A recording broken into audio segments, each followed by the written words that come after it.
Hey, what's up guys? Welcome back to the channel. Today is going to be a very exciting video. I just got my 16-inch MacBook Pro in the mail. This box is massive and it's going to be a massive investment into the channel as well. I've been using the base model Mac Mini for just about a year now and it's just not cutting it. So this is going to be quite the upgrade and I've honestly missed having a laptop. So I cannot wait to open this guy up. And if you guys are wondering, this is the base model 16-inch. It's got 16 gigs of RAM, 512 gigs of storage, a 10-core CPU, and a 16-core GPU. And this computer right here is an absolute beast, and it's only the base model out of the 16-inch, so I can't even imagine what like the M1 Max is going to be like. But anyways, let's go ahead and unbox it. Alright guys, so here is the box. This thing is huge. But yeah, that's the front, and you can definitely see that this is going to be a very thick computer. On the bottom it just says MacBook Pro in space gray, which is the colorway that I got this in. Then let's flip it over to the back here. So the model that I went with has 16 gigs of memory and 512 gigs of storage, and the chip inside is the M1 Pro. I didn't need the M1 Max. I'm not doing anything crazy like with 8K footage or anything, so this should definitely do the job. Now for the satisfying part, let's go ahead and take the plastic off.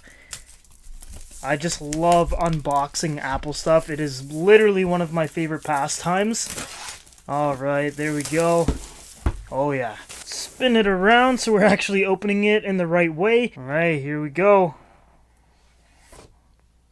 So that's kind of interesting. They have a circle around the Apple logo, which I don't think they've ever really done with packaging before. But let's take this out. Oh yeah, that is a thick boy. This is like super thick. Let's just put this to the side for a second and just look at what's inside of the box here. So first up, we've got our MagSafe cable. And I'm a huge fan of MagSafe, so when they announced that it was coming back with the new 2021 MacBook Pros, I was so excited. And something else that's awesome about this cable is that it's braided, so it's going to be a lot more durable too. And I really wish that Apple included braided cables with all of their products, or at least the Pro ones, because the quality on these is just so much better. And there's a closer look at the MagSafe charger. Then we just have some paperwork here, so designed by Apple in California, MacBook Pro, and we get black stickers. That's actually pretty cool. Like I say in all of my unboxing videos, I don't really have a specific spot to put all of these Apple stickers because I think I have like 50 just laying around. Leave a comment down below of where you guys put the stickers, but I gotta say the black ones just look really good. Then the rest of it is just your basic paperwork. And the last thing inside of the box is the 140 watt power adapter. This thing is in a really unique shape. I don't think they've really ever made a power adapter quite like this one. You can see your Thunderbolt port there, the Apple logo, and then the prongs, which you can just pull down like that. 140 watts, which this one is actually exclusive to the 16-inch MacBook Pro, and I'm excited to see just how fast this thing charges. Okay, so I saved the best for last, which of course is the 16-inch MacBook Pro, so let's go ahead and unbox it.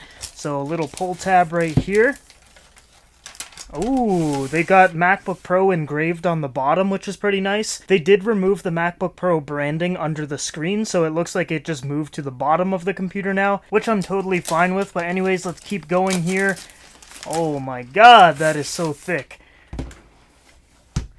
Look at that. That is one clean computer. I love the MacBook Pro in the space gray colorway, but I'm not gonna lie, it does look pretty good in silver this year too. But everything else I had was space gray, so I just had to get this one to match everything. But just look at how thick this thing is. Like, it is way thicker than the MacBook Pros of the last few years. And of course, one of the big things that came back this year is legacy ports. So we've got our SD card slot, Thunderbolt, HDMI. Then on the other side, we've got our MagSafe, 2 more Thunderbolt ports, and the 3.5mm headphone jack.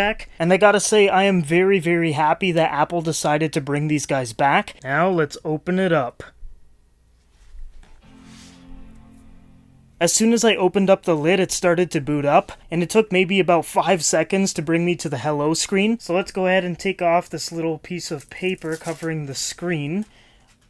Wow, that is a nice display. 16-inch Liquid Retina XDR display. I'm not gonna lie though, the notch is kind of bugging me a little bit, so I'm definitely going to turn this on to dark mode because it should hide the notch a little bit. But anyways, let's continue with the setup here. So for language, I'm going to go English. Select your country or region. I'm from Canada, so let's go ahead and pick Canada here. Wi-Fi, we're going to go to Stark Industries 5G. Alright, here we go. MagSafe on the 16-inch MacBook Pro. Oh man, that was satisfying. Alright, so I'm just going to sign into my Apple ID. Then I'm just going to type in the verification code that was sent to all of my devices. Verify that it's me setting up this computer and not an imposter. So 437-557, there we go. Terms and conditions, nobody ever reads those, so I'll just hit agree there. One thing that I am liking as I'm setting this up is the keyboard. It's really responsive to touch and everything, and the actual touchpad here is really good as well. And I really like the size of the trackpad because it's just easy to maneuver around. So I'm just going to make my account on the computer, make my password and everything. Now it's just letting me know that Find My is going to be enabled on the new MacBook Pro, and it's going to be linked to my Apple ID, so I'll just hit continue. I will enable location services just because once in a while I might need to use it for maybe like shopping or something. I'll enable Siri as well, even though I hardly ever use it. Hey Siri, how's the weather today? Hey Siri, what does the rest of my day look like? Improve Siri and dictation. I'll share those recordings with Apple. File vault disk encryption, I will turn that on. And now I get to set up Touch ID, which I'm pretty excited for. This is the new Touch ID that was introduced with a brand new iMacs. So let's go ahead and set that up.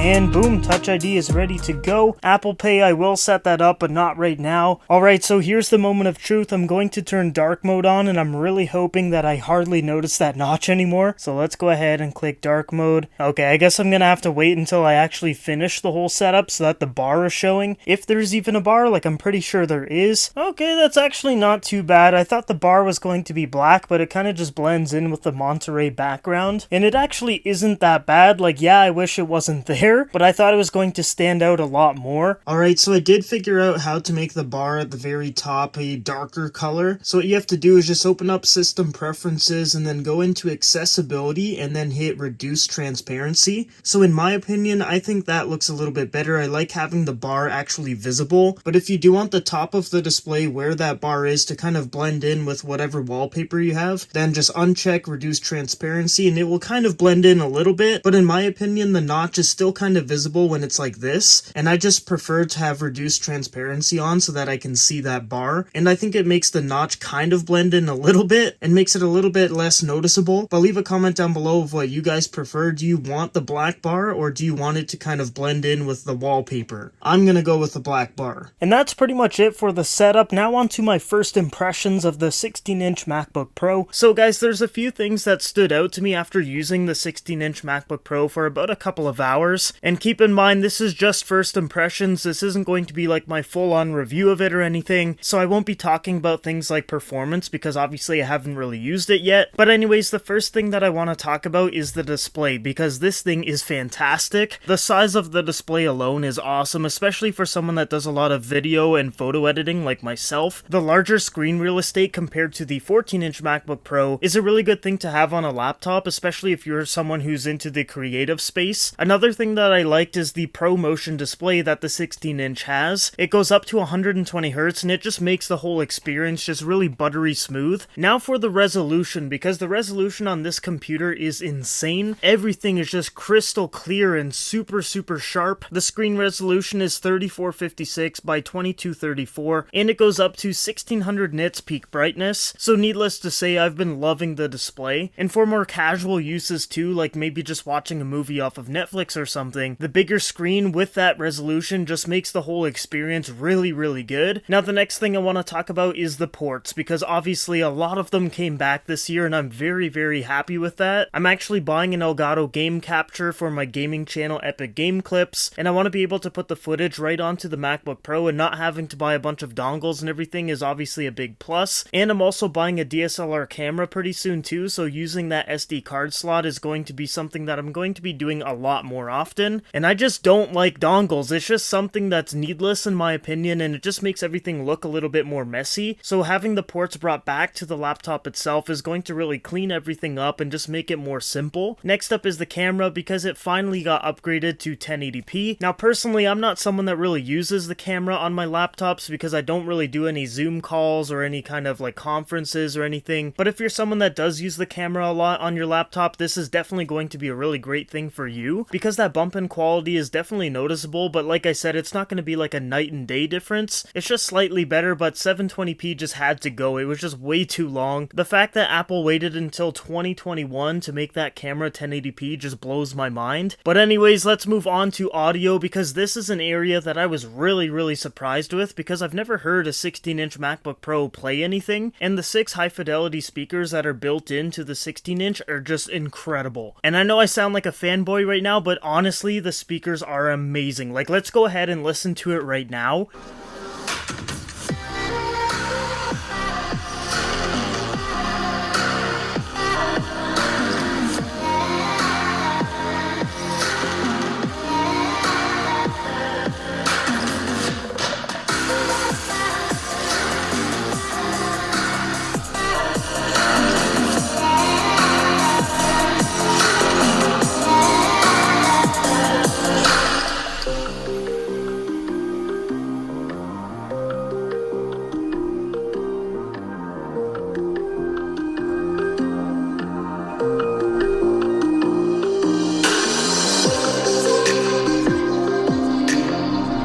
It literally sounds insane. Like, I would even compare it to like a pretty decent quality Bluetooth speaker, and this thing can fill up a room easily. So needless to say, I was really impressed with the audio quality of the 16-inch MacBook Pro. But yeah, overall, my first impressions of this thing is that it's going to be a really good investment. I'm liking everything about it. I've got no complaints so far. I'm really excited to test out battery life and performance. Like I said, I just got it, so I can't really give my verdict on it just yet, but I do plan on making a dedicated review for the 16-inch MacBook Pro, so after I've used it for a little bit, I'll definitely post that video and let you guys know exactly what I think about it. But as of right now, after using it for maybe a couple of hours, I'm very impressed, and I'm glad that I chose to buy the 16-inch, because I was kind of debating whether the 14 or the 16 was the right option for me, but I think the larger screen real estate is the big one that really makes me like the 16-inch a little bit more. But yeah, so far I'm a happy customer, guys. Leave a comment down below if you guys are planning on buying the 14 or 16-inch MacBook Pro, and I'm excited to test mine out and post that review in about maybe 2 or 3 weeks time. For now, I'm gonna go edit this video on the computer and test out that performance, and I can't wait for you guys to see this video, because like I said, this MacBook Pro is going to be a huge investment for the channel, and I can't wait to start using it. But anyways, guys, this is the end of the video. Thank you for watching. I hope you guys all have a great day, and I will see you guys in the next video.